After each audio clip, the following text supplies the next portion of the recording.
Hello guys, today I'm going to read Not Norman, a goldfish story.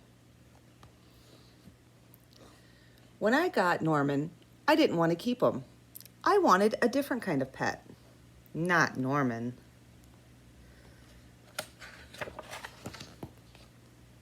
I wanted a pet who could run and catch or who could climb trees and chase strings. A soft purry pet to sleep on my bed at night. Not Norman.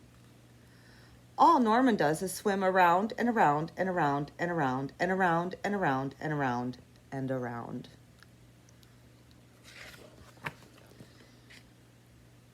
This is it, Norman, I decide. I'm trading you for a good pet. Norman doesn't move. Not even a fin twitches. How can I trade him like this? No one would want a sorry-looking fish in a gunky bowl. When I drop Norman into his nice clean bowl, he starts dipping and flipping and flapping his fins around. He looks so goofy, I have to laugh. Don't think just because you made me laugh, I'm going to keep you, I tell him.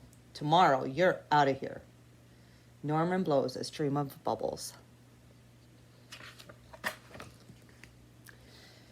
The next day, I take Norman to school with me. If I talk him up real good during show and tell, maybe someone will want him. On the way there, we see my friend Austin. Austin has a really cool dog and 7 puppies. Want to swap one of your pups for Norman, I ask? Who's Norman, asks Austin. My goldfish. By the time I rescue Norman, half his water is gone. I'm sorry, I tell Norman when we get to school. I'm really sorry. He just stares at me all googly-eyed. Finally, it's my turn to show and tell.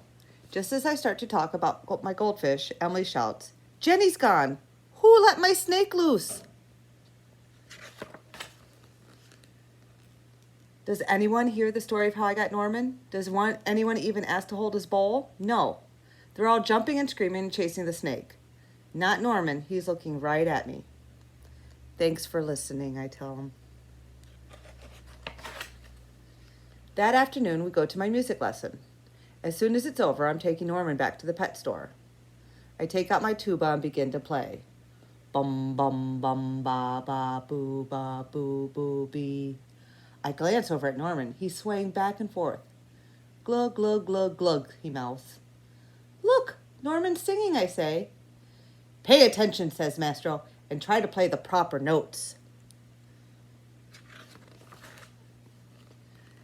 Mastro makes me stay for extra practice. By the time my lesson is over, it's too late to go to the pet store. Don't think just because you like my music, I'm going to keep you, I tell Norman. He glugs. That night, I'm sound asleep when screech, screech. What's that noise? Scratch, screech, screech. Yikes, there's something out the window.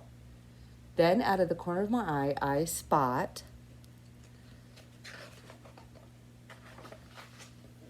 Norman. He isn't scared. He isn't swimming around in circles either. He glugs and gives me a little wave. I'm not alone. Together, Norman and I slide open the curtains. It's just a broken tree branch. Thanks for watching out for me, Norman.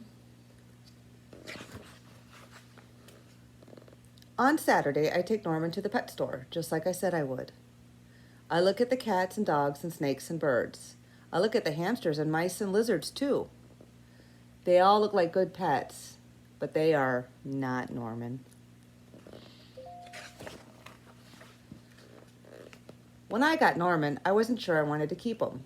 But now, even if I could pick any pet in the whole world, I wouldn't trade him. Not Norman. The end.